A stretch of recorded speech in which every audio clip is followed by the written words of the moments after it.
బండారు ఏడుకొండ అనేది వీళ్ళందరికీ team leader.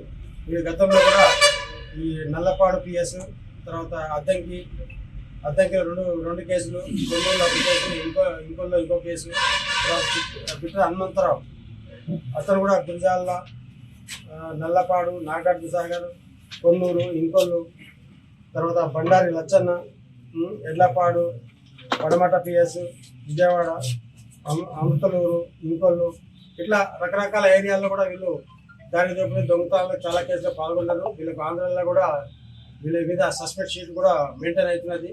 So recently Inkollu పిఎస్లో వీళ్ళందరూ డిసెంబర్ నెలలో అరెస్ట్ కాబడి జైలు నుండి రీసెంట్లీ బయటకు వచ్చారు.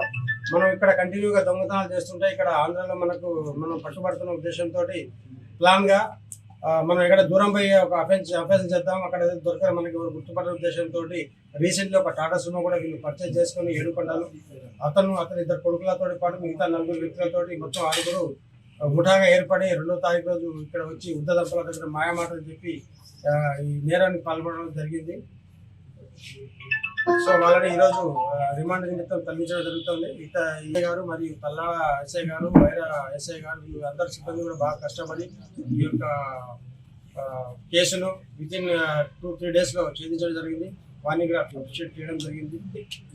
నాగేశ్వరరావు, ఇంకొక అతను వచ్చేసి తిరుపతి రావు, ఇది అతను అబ్స్కాండింగ్ ఉన్నాడు. 5గురిని కస్టడీ తీసుకున్నారు. మొత్తం జిల్లా 6 పాల్గొన్నారు. అందులో 5గురిని కస్టడీలో తీసుకోవడం జరిగింది. ఒక అతను అబ్స్కాండింగ్ ఉన్నాడు. అతని కూడా త్వరలో కూడా పట్టుకోవడం జరుగుతుంది. తొందరలో ఇన్వెస్టిగేషన్ కంప్లీట్ చేసేసి చార్జ్ షీట్ వేసేసి వీళ్ళని కన్విక్షన్ అయ్యేటట్టు కూడా తొందరలో చూడండి. ఈ పాపకొండ గ్రామానికి చెందినటువంటి శుద్ధ దంపతులు వాంకుడోతు కేతనాయకు, అతని భార్య వాంకుడోతు బాలి. భార్యకు ఆరోగ్యం బాగాలేకపోతే అది కంటి పరీక్ష గురించి ఖమ్మం పోయి అక్కడ డాక్టర్ చూపించుకొని తిరుగు ప్రయాణం కొరకు వారి ఊరు పోవడానికి వైరా బస్ స్టాండ్కి రావడం జరిగింది. అది గమనించిన ఈ దొంగలు వాళ్ళ మెడలో ఉన్నటువంటి బంగారు చుట్టూ చూసి ఎలాగైనా వీళ్ళు ట్రాప్ చేసి దొంగిలించాలనే ఉద్దేశంతో ఇద్దరు గుర్తు తెలియని వ్యక్తులు బస్ స్టాండ్ లోపలికి పోయి ఎడిపోతున్నారని అడిగితే మేము ఇట్లా మా ఊరికి వెళ్తున్నాం అని చెప్పారు వాళ్ళు. మేము కూడా అటే వెళ్తున్నాం, కొత్తగూడెం వైపు వెళ్తున్నాం, రండి ఫ్రీగా తీసుకెళ్తామని వీళ్ళు చెప్తారు. చెప్తే అవసరం లేదు, నా భార్యకు ఫ్రీ టికెటే కదా, మీరు వెళ్తా ఉంటే లేదు, ఏమి కనెక్ట్ లేదు, ఇద్దరు కూడా ఫ్రీగా తీసుకెళ్తా ఉంటే వాళ్ళ మాయా మాటలు నమ్మి వాళ్ళిద్దరు కలిసి వాళ్ళిద్దరితో బస్ స్టాండ్ బయటికి వచ్చేసి ఆల్రెడీ ఆ బస్ స్టాండ్ బయట రోడ్డు పైన ఇంకా మిగతా 4 వ్యక్తులు సుమ్ములో కూర్చున్నారు.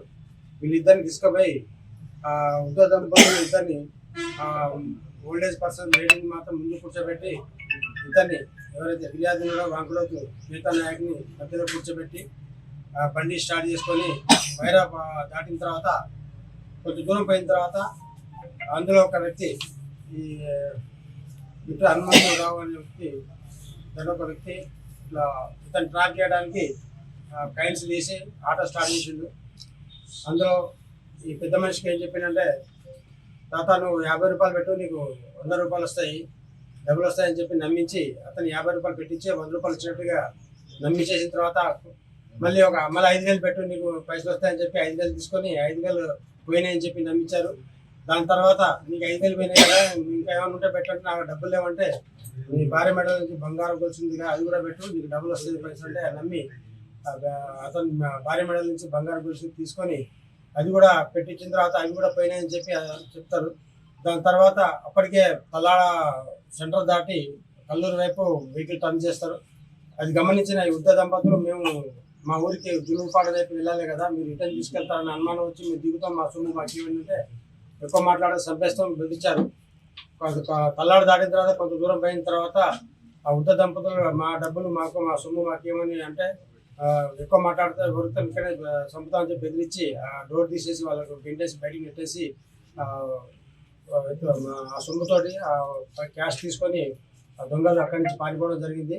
వెంటనే ఈ వృద్ధ దంపతులు ఇద్దరు తల్లాడ పోలీస్ స్టేషన్కి వచ్చేసి ఫిర్యాదు చేయడం జరిగింది. ఈ ఫిర్యాదుపై కేసు నమోదు చేసుకొని దర్యాప్తు ప్రారంభించింది.